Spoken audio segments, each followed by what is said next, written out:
We drivers, all of us, are an important part of the world's greatest system of transportation.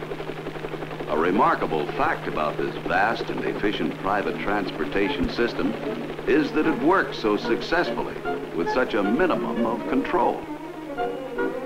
We drivers ourselves make all the operating decisions to keep it running smoothly. And with no need for timetables or dispatchers, we ourselves decide where and when and how we want to travel.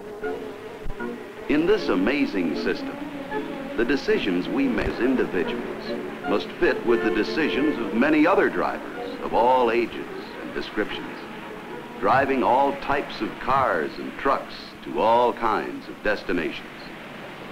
And we drivers have all kinds of viewpoints.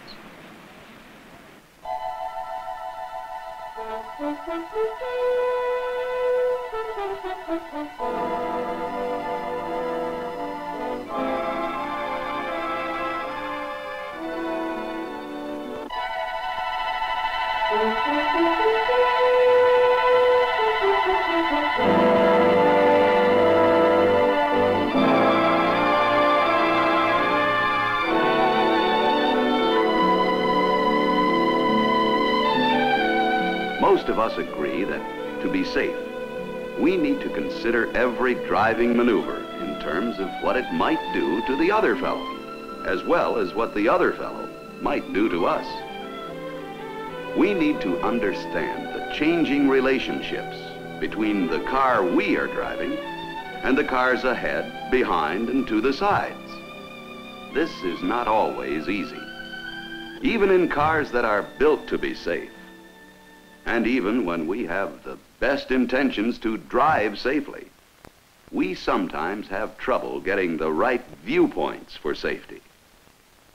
For example, we see through the windshield of our car doesn't always give the true picture. We may be so interested in what's going on up ahead that we forget to look out behind.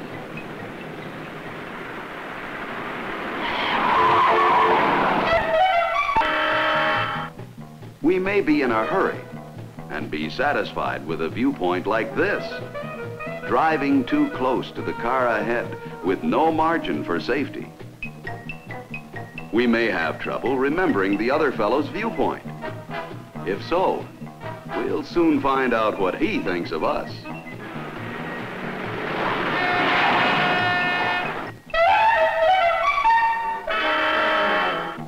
Our viewpoints don't necessarily match.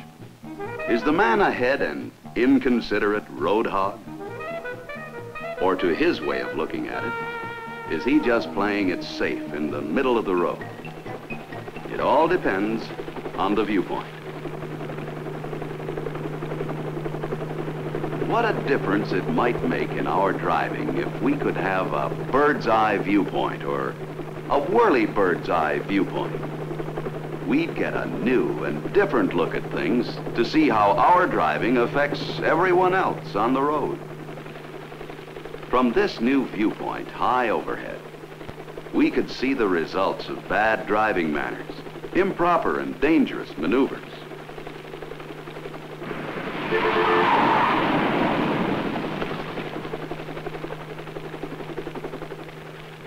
The helicopter view would also help us to see how advanced planning and courtesy make all the difference. How getting into the correct lane for turning or stopping lets the other fellow know what we're going to do. And what about tailgating? With this sky view, even the habitual tailgater would drop back to give himself more room. He'll be glad to have that margin of safety if the man ahead suddenly changes speed or direction.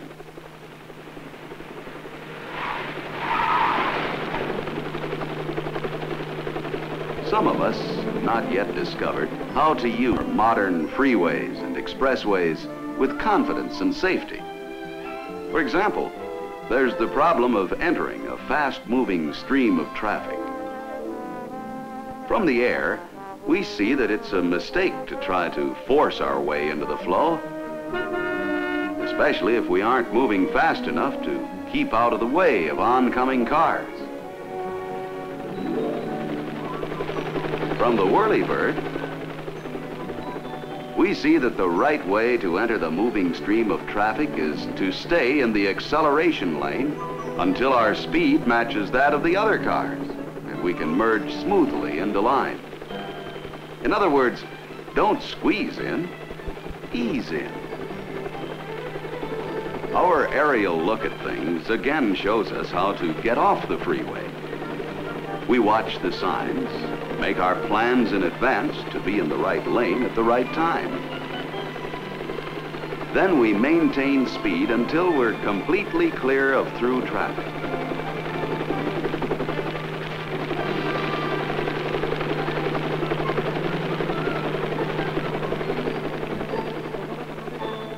Here we can see how the slowpoke who lags behind the general flow of traffic causes confusion. He delays and irritates other drivers. If he could see himself as others see him, the slow driver would move over where he belongs, in the lane reserved for slower traffic.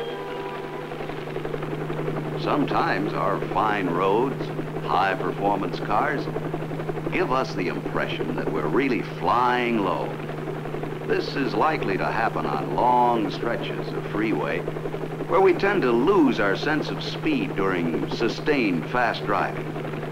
Speed may be quite all right for a helicopter, but in an automobile, excessive speed can quickly get us into situations that are hard to handle.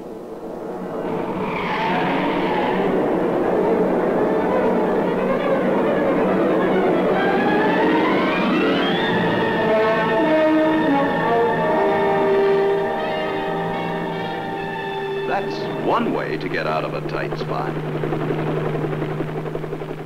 While we're airborne, let's go around again for another look at the trucks.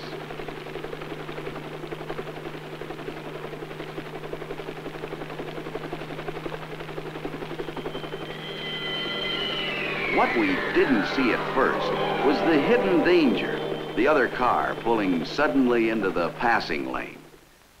When our speed is too high, we may not have time to react safely when hidden danger is revealed. Reasonable speeds will let us keep control in any emergency. And on super highways, it pays to be super safety-minded. We drivers often need to make quick decisions when we see the light ahead flash to yellow. Before we decide whether to stop, suppose we could hold the caution light while we study the situation. It doesn't seem likely that we'll have trouble with that truck. But then we realize the danger of there being another car, partially hidden, with its driver all set to leap ahead the instant the light changes in his favor. The more clearly we can visualize the possibilities, the easier it is for us to make the safe decisions. At a stop street, for example, a clear road ahead might tempt some of us to coast on through. What if we had an overhead view like this? With the right viewpoint, we remember that there's always a chance that someone, hidden from view, may be approaching from an unexpected direction. We drivers always expect the unexpected. And wherever children might be near, we base our speed on being able to stop almost instantly if need be.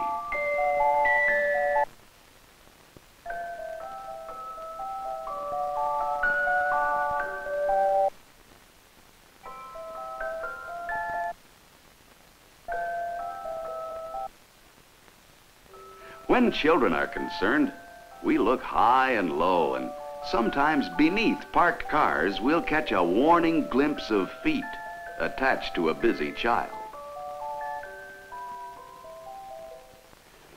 Of course, a sky viewpoint might be a great help to anyone.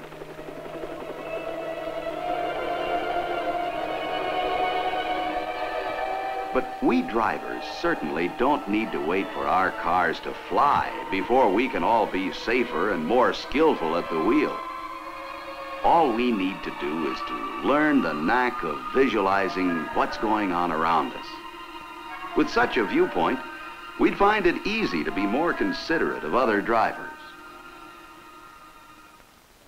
With the viewpoint of being more courteous toward pedestrians, we'd grant them their rights and remember how often we are pedestrians ourselves.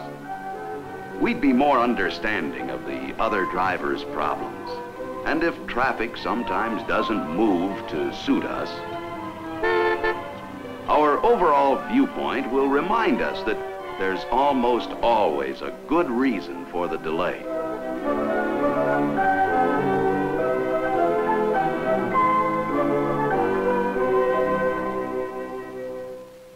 Wherever we drive, experience and practice will help us in thinking and planning ahead. With very little effort, we can learn how to keep in our mind's eye a clear picture of just how the car we're driving fits into the scheme of things. All of us can use our mind's eye picture to make us better and more skillful drivers, with a better understanding of the rules of the road and a new way of looking at what it takes to be safe. Then, on all our busy streets and highways across the length and breadth of America, we drivers will have the right viewpoints to make the safest driving decisions every time.